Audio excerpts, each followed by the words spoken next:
With the curfew in effect at 6 o'clock, many businesses are closed.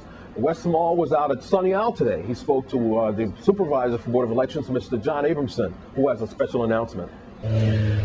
Well, of course, all eyes are on Hurricane Omar. I'm standing here with Supervisor of the Board of Elections, John Abramson, and we are here at Sunny Isle. As you can see, Sunny Isle personnel boarding up the establishments here. Here, Homeland Security being boarded up with the hurricane shutters here throughout Sunny Isle. John Abramson Jr. and his staff have made preparations for the storm as well. Yeah, we have, Wes. Yesterday we did most of our preparation. Today we had to do the final preparation, make sure that we're all ready for the storm. As you know, we are a tenant of Sunny Isles. I'm here with the staff of Sunny Isles, making sure that we're going to get our shutters up as well. I did want to take this opportunity to mention to the viewing public that today is the last day for the submission of absentee ballot applications for the general election. However, due to the inclement weather, we are going to extend that date until October 18th, which is Saturday. Hopefully that if individuals have problems, that they'd be able to get the applications to us. The applications can be had from our website, which is www.vivote.gov.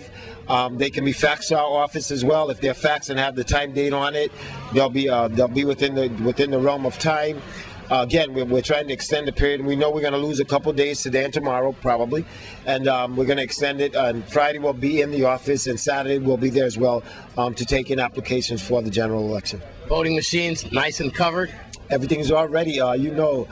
We've invested too much money at this point in order to not have that ready.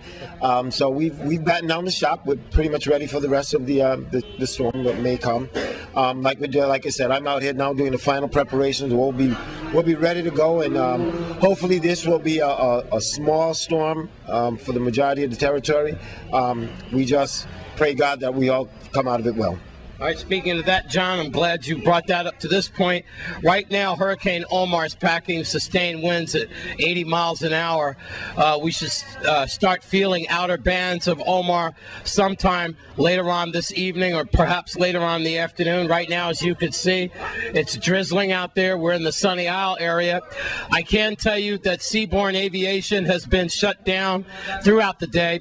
Their planes have been moved to Bonaire, which is kind of strange, being that even Bonaire, which is out of the ordinary for Mother Nature, felt effects of Omar, as Omar made a direct U-turn coming back into our territory. Perhaps we might even be seeing seaborne aviation moving to Antigua or other spots in the Caribbean so they can get those flights out of harm's way. That's what's going on with that. Meanwhile, the Virgin Island National Guard have been implemented. They are on the roads. If you don't have to be out on the streets, it's pretty simple. Stay home or make sure that you listen to the radio. News Channel 8 will be running inserts throughout the day when the St. Croix Educational Complex will be open. That is our shelter on St. Croix. St. Thomas shelters will be keeping you informed with that. So far, as you could see behind me, like Supervisor, Board of Elections John Abramson said, how he had to do his shop, other places here in Sunny Isle, like Homeland Security, Social Security Office, throughout the place here at Sunny Isle, they're battening down the hatches. Looks like Kmart is still open as they are making last-minute preparations. If you want to go in there, shoppers are making last-minute preparations. You didn't want to see Plaza Extra in Pueblo last night, I tell you that much. People were all outside taking every gallon of water they could, a lot of canned provisions. Pretty serious. We are not taking Omar lightly, that's for sure. We are preparing for the worst and hoping for the best. We'll keep you posted throughout the day with News Channel 8 inserts. This is Special Hurricane Omar Report. I'm Wes Small for News Channel 8. Well, the conversation throughout the Eastern Caribbean is Hurricane Omar. In our Caribbean Report this evening, here's what's happening.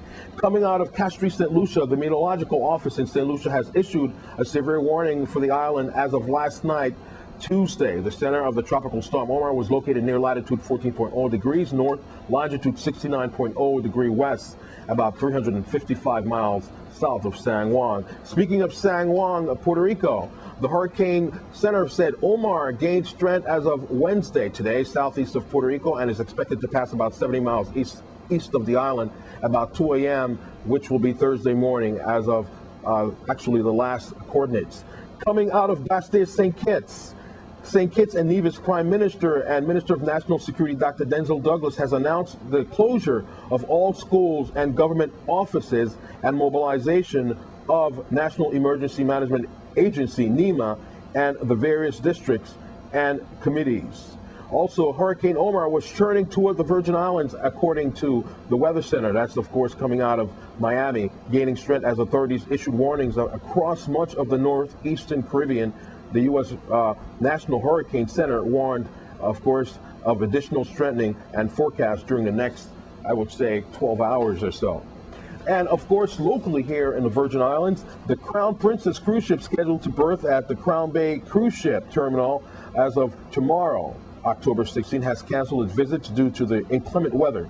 The next call to the Crown Bay cruise port will be October 23rd, of course, 2008.